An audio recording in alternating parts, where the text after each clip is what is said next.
भगवान श्री हरि विष्णु की जय। जय जय श्री राधे। आइए भक्तों, आज हम सुनपान करेंगे वैशाख मास शुक्ल पक्ष की एकादशी यानी मोहिनी एकादशी की कथा शुरू करने से पहले यदि आपने चैनल नहीं किया है तो सब्सक्राइब कर बेल आइकन को जरूर दबा लीजिएगा ताकि आगे आने वाली वीडियो के नोटिफिकेशन आप तक टाइम पर पहुंचते रहें। आइए प्रेम पूर्वक, श्रद्धा पूर्वक, भक्ति पूर्वक कथा श्रवणपान करते हैं। एक बार युधिष्ठिर ने भगवान श्री कृष्ण से कहा कि हे भगवान, मैं आपको प्रणाम करता हूँ। मैंने आपके द्वारा वैशाख मास के कृष्ण पक्ष में आने वाली एकादशी, जिसे वरुथिनी एकादशी भी कहा जाता है, के बारे में संपूर्ण विस्तार से सुना है, किंतु आप अब मुझे वैशाख मास के शुक्ल पक्ष में आने वाली एकादशी के बारे में बताइए कि इस एकादशी का क्या नाम है, इसका विधान क्या है, इसके व्रत करने से क्या फल की प्राप्ति होती है। इस पर भगवान श्री कृष्ण ने युधिष्ठिर से कहा कि हे धर्मराज, वैशाख माह के शुक्ल पक्ष में आने वाली एकादशी तिथि को मोहिनी एकादशी के नाम से जाना जाता है। इस एकादशी का व्रत करने से भक्तों को संपूर्ण पापों एवं दुखों से छुटकारा प्राप्त होता है। हे युधिष्ठिर, मैं तुम्हें बता दूं कि इस एकादशी के दिन मोहिनी एकादशी व्रत कथा को सुनने का बहुत ही महत्व है। इसके संदर्भ में जो कथा मैं बताने वाला हूँ वह कथा महर्षि वशिष्ठ जी ने श्री राम को सुनाई थी। एक समय की बात है, भगवान श्री राम से महर्षि वशिष्ठ जी ने कहा कि हे गुरुदेव, मैंने सीता जी के वियोग में कई सारे दुखों को भोगा है, अतः मुझे ऐसे व्रत के बारे में बताइए जिससे समस्त पाप और दुख नष्ट हो जाए। इस पर महर्षि वशिष्ठ जी ने भगवान श्री राम से कहा, हे राम, आपके द्वारा पूछा गया प्रश्न बहुत ही अच्छा है। आपकी बुद्धि अत्यंत ही पवित्र है। आपका नाम लेने मात्र से ही भक्तों की आत्मा पवित्र हो जाती है। वैशाख माह के शुक्ल पक्ष में आने वाली एकादशी को मोहिनी एकादशी कहा जाता है। जो भी मनुष्य मोहिनी एकादशी का व्रत करता है, उस मनुष्य के जीवन से समस्त दुख वह पाप नष्ट हो जाते हैं। मैं अब इसकी कथा कहता हूँ, इसे ध्यान पूर्वक सुनो।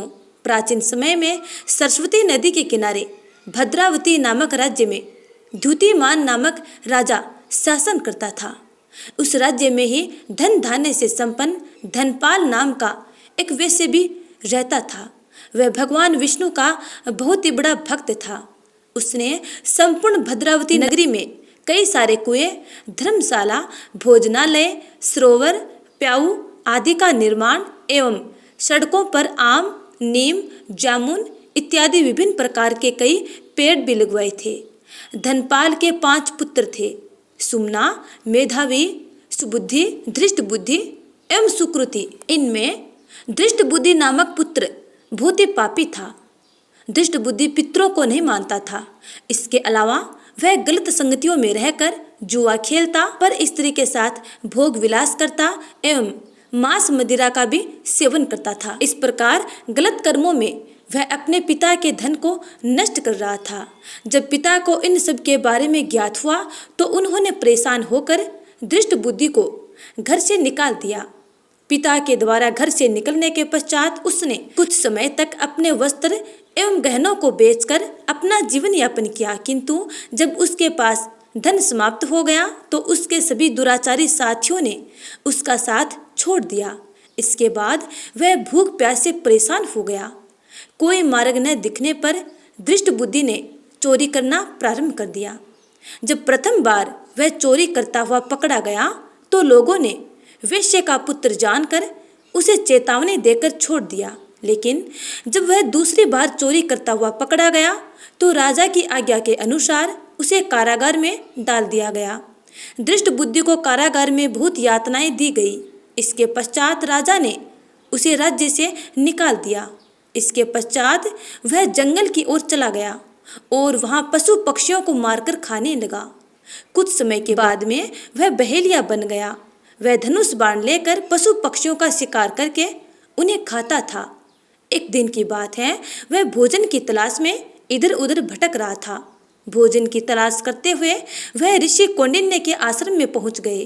कौंडिन्य ऋषि गंगा स्नान करके आ रहे थे तो उनके गीले कपड़ों से गंगा जल के कुछ छींटे उसके शरीर पर गिर गए, जिससे उसे सुबुद्धि प्राप्त हुई। इसके बाद में दृष्ट बुद्धि ने कौंडिन्य ऋषि के पास जाकर हाथ जोड़ते हुए कहा, हे महामुनि, मैंने अपने जीवन में कई सारे पाप किए हैं। कृपया आप मुझे इन सभी पापों से मुक्ति पाने के लिए बिना धन का उपाय बताइए।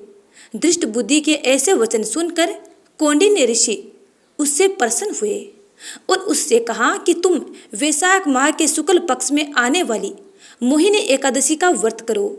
इस व्रत को करने से मनुष्य के पर्वत के समान पाप भी नष्ट हो जाते हैं। ऋषि कौंडिन्य के मुख से यह बात सुनकर वह बेहद प्रसन्न हुआ और उनके द्वारा बताई गई विधि के अनुसार उसने मोहिनी एकादशी के व्रत को किया। हे राम, मोहिनी एकादशी व्रत के प्रभाव से उसके संपूर्ण पाप नष्ट हो गए और अंत में वह गरुड़ जी पर बैठकर विष्णु लोक को गया। इस प्रकार इस व्रत को करने से सभी प्रकार के मोह से छुटकारा मिलता है। इस व्रत कथा के महात्म्य को सुनाने से अथवा सुनने से 1000 गायों को दान करने के समान फल की प्राप्ति होती है और व्यक्ति इस पृथ्वी पर सभी सुखों को भोग कर अंत में स्वर्गलोक को प्राप्त होता है। तो प्रेम से बोलिए भगवान श्री हरि विष्णु की जय। अब सुनते हैं अगली कथा। राजऋषि अम्बरीश ने विस्मित होकर कहा, महामुने, आप मार्गशीर्ष यानी अगहन आदि पवित्र महीनों को छोड़कर वैशाख मास की इतनी प्रशंसा क्यों करते हैं? उसी को सब मासों में श्रेष्ठ क्यों बतलाते हैं? यदि माधव मास सबसे श्रेष्ठ और भगवान लक्ष्मीपति को अधिक प्रिय है तो उस समय स्नान करने की क्या विधि है? वैशाख मास में किस वस्तु का दान, कौन सी तपस्या तथा किस देवता का पूजन करना चाहिए? कृपा निधे उस समय किए जाने वाले पुण्य कर्म का आप मुझे उपदेश कीजिए। सद्गुरु के मुख से उपदेश की प्राप्ति दुर्लभ होती है। उत्तम देश और काल का मिलना भी बड़ा कठिन होता है। राज्य प्राप्ति आदि दूसरे कोई भी भाव हमारे हृदय को इतनी शीलता नहीं प्रदान करते जितने कि आपका समागम। नारद जी ने कहा, राजन सुनो, मैं संसार के हित के लिए तुमसे माधव मास की विधि का वर्णन करता हूँ, जैसा कि पूर्व काल में ब्रह्मा जी ने बतलाया था। पहले तो जीव का भारतवर्ष में जन्म होना ही दुर्लभ है। उससे भी अधिक दुर्लभ है वहाँ मनुष्य की योनि में जन्म। मनुष्य होने पर भी अपने अपने धर्म के पालन में प्रवृत्ति होना बड़ा कठिन है। उससे भी अत्यंत दुर्लभ है भगवान वासुदेव में भक्ति और उसके होने पर भी माधव मास में स्नान आदि का सुयोग मिलना तो अत्यंत कठिन है।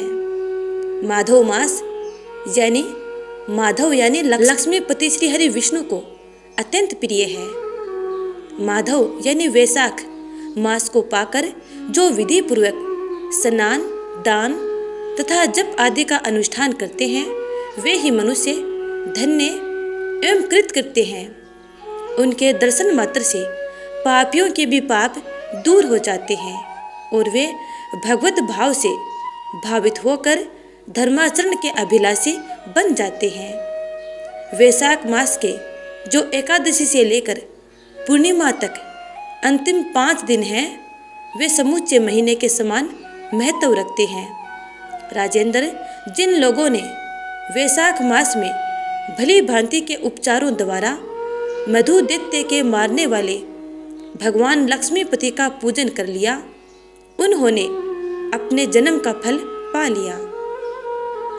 भला कौन सी ऐसी अत्यंत दुर्लभ वस्तु है जो वैशाख के स्नान तथा विधि पूर्वक भगवान के पूजन से प्राप्त नहीं होती? जिन्होंने दान, होम, जप, तीर्थ में प्राण त्याग तथा संपूर्ण पापों का नाश करने वाले भगवान श्री नारायण का ध्यान नहीं किया, उन मनुष्यों का जन्म इस संसार में व्यर्थ ही समझना चाहिए। जो धन के रहते हुए भी कंजूसी करता है, दान आदि किए बिना ही मर जाता है, उसका धन व्यर्थ है। राजन, उत्तम कुल में जन्म, अच्छी मृत्यु, श्रेष्ठ भोग, सुख, सदा दान करने में अधिक प्रसन्नता, उदारता तथा उत्तम धैर्य ये सब कुछ भगवान श्री हरि विष्णु की कृपा से ही प्राप्त होते हैं। महात्मा नारायण के अनुग्रह से ही मनोवांछित सिद्धियां मिलती हैं।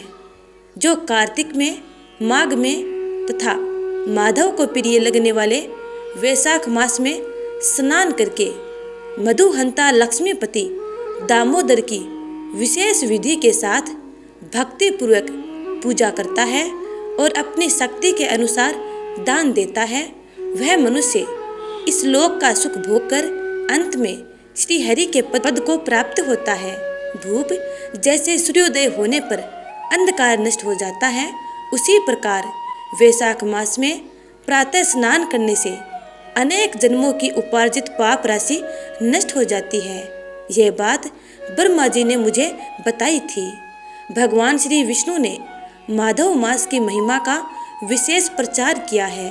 अतः इस महीने के आने पर मनुष्यों को पवित्र करने वाले पुण्य जल से परिपूर्ण गंगा तीर्थ, नर्मदा तीर्थ, यमुना तीर्थ अथवा सरस्वती तीर्थ में सूर्योदय से पहले स्नान करके भगवान मुकुंद की पूजा करनी चाहिए। इससे तपस्या का फल भोगने के पश्चात अक्षय स्वर्ग की प्राप्ति होती है। भगवान श्री नारायण अनामय, रोग व्याधि से रहित हैं। उन गोविंद देव की आराधना करके तुम भगवान का पद प्राप्त कर लोगे। राजन, देवादिदेव लक्ष्मीपति पापों का नाश करने वाले हैं। उन्हें नमस्कार करके चैत्र की पूर्णिमा को इस व्रत का आरंभ करना चाहिए। व्रत लेने वाला पुरुष यमनियों का पालन करे, शक्ति के अनुसार कुछ दान दे, हविष्यान भोजन करे, भूमि पर सोए, ब्रह्मचर्य व्रत में दृढ़ता पूर्वक स्थित रहे तथा हृदय में भगवान श्री नारायण का ध्यान करते हुए कृच्छ्र आदि तपस्याओं के द्वारा शरीर को सुखाए। इस प्रकार नियम से रहकर जब वैशाख की पूर्णिमा आए उस दिन मधु तथा तिल आदि का दान करे। श्रेष्ठ ब्राह्मणों को भक्ति पूर्वक भोजन कराए, उन्हें दक्षिणा सहित धेनु दान दे तथा वैशाख स्नान के व्रत में जो कुछ त्रुटि हुई हो उसकी पूर्णता के लिए ब्राह्मणों से प्रार्थना करे। भूपाल, जिस प्रकार लक्ष्मी जी जगदीश्वर माधव की प्रिया है, उसी प्रकार माधव मास भी मधुसूदन को बहुत प्रिय है। इस तरह उपयुक्त नियमों के पालन पूर्वक 12 वर्षों तक वैशाख स्नान करके अंत में मधुसूदन की प्रसन्नता के लिए अपनी शक्ति के अनुसार व्रत का उद्यापन करें। अम्बरीश, पूर्व काल में ब्रह्मा जी के मुख से मैंने जो कुछ सुना था वह सब वैशाख मास का माहात्म्य तुम्हें बता दिया। अम्बरीश ने पूछा, मुने, स्नान से परिश्रम तो बहुत थोड़ा है, फिर भी उससे अत्यंत दुर्लभ फल की प्राप्ति होती है। मुझे इस पर विश्वास क्यों नहीं होता है? मुझे मोह क्यों हो रहा है? नारद जी ने कहा, राजन, तुम्हारा संदेह ठीक है। थोड़े से परिश्रम के द्वारा महान फल की प्राप्ति असंभव सी बात है, तथापि इस पर विश्वास करो, क्योंकि यह ब्रह्मा जी की बताई हुई बात है। धर्म की गति सूक्ष्म होती है, उसे समझने में बड़े बड़े पुरुषों को भी कठिनाई होती है। श्री हरि की शक्ति अचिंत्य है, उनकी कृति में विद्वानों को भी मोह हो जाता है। विश्वामित्र आदि क्षत्रिय थे, किंतु धर्म का अधिक अनुष्ठान करने के कारण वे ब्राह्मणत्व को प्राप्त हो गए। अतः धर्म की गति अत्यंत सूक्ष्म है। भूपाल, तुमने सुना होगा, अजामिल अपनी धर्म पत्नी का परित्याग करके सदा पाप के मार्ग पर ही चलता था, तथापि मृत्यु के समय उसने केवल पुत्र के स्नेहवश नारायण कहकर पुकारा। पुत्र का चिंतन करके नारायण का नाम लिया, किंतु इतने से ही उसको अत्यंत दुर्लभ पद की प्राप्ति हुई। जैसे अनिच्छा पूर्वक भी यदि आग का स्पर्श किया जाए तो वह शरीर को जलाती ही है, उसी प्रकार किसी दूसरे निमित्त से भी यदि श्री गोविंद का नामोच्चारण किया जाए तो वह पाप राशि को भस्म कर डालता है। जीव विचित्र है, जीवों की भावनाएं विचित्र है, कर्म विचित्र है तथा कर्मों की शक्तियां भी विचित्र है। शास्त्र में जिसका महान फल बताया गया है वही कर्म महान है, फिर वह अलग परिश्रम साध्य हो या अधिक परिश्रम साध्य हो। छोटी सी वस्तु से भी बड़ी से बड़ी वस्तु का नाश होता देखा जाता है। जरा सी चिंगारी से बोझ के बोझ तिनके स्वाहा हो जाते हैं। जो श्री कृष्ण के भक्त हैं उनके अनजान में किए हुए हजारों हत्याओं से युक्त भयंकर पातक तथा चोरी आदि पाप भी नष्ट हो जाते हैं। वीर, जिसके हृदय में भगवान श्री विष्णु की भक्ति है, वह विद्वान पुरुष यदि थोड़ा सा भी पुण्य कार्य करता है तो वह अक्षय फल देने वाला होता है। अतः माधव मास में माधव की भक्ति पूर्वक आराधना करके मनुष्य अपनी मनोवांछित कामनाओं को प्राप्त कर लेता है। इस विषय में संदेह नहीं करना चाहिए। शास्त्रोक्त विधि से किया जाने वाला छोटे से छोटे कर्म क्यों न हो, उसके द्वारा बड़े से बड़े पाप का भी क्षय हो जाता है अथवा नष्ट हो जाता है तथा उत्तम कर्म की वृद्धि होने लगती है। राजन, भाव तथा भक्ति दोनों की अधिकता से फल में अधिकता होती है। धर्म की गति अति सूक्ष्म है, वह कई प्रकारों से जानी जाती है। महाराज, जो भाव से हीन है, जिसके हृदय में उत्तम भाव एवं भगवान की भक्ति नहीं है, वह अच्छे देश तथा काल में जा जाकर जीवन भर पवित्र गंगा जल से नहाता और दान देता रहे तो भी कभी शुद्ध नहीं हो सकता, ऐसा मेरा विचार है। अतः अपने हृदय कमल में शुद्ध भाव की स्थापना करके वैशाख मास में प्रातः स्नान करने वाला जो विशुद्ध चित्त पुरुष भक्ति पूर्वक भगवान लक्ष्मीपति की पूजा करता है, उसके पुण्य का वर्णन करने की शक्ति मुझ में भी नहीं है। अतः भूपाल, तुम वैशाख मास के फल के विषय में विश्वास करो। छोटा सा शुभ कर्म भी सैकड़ों पाप कर्मों का नाश करने वाला होता है।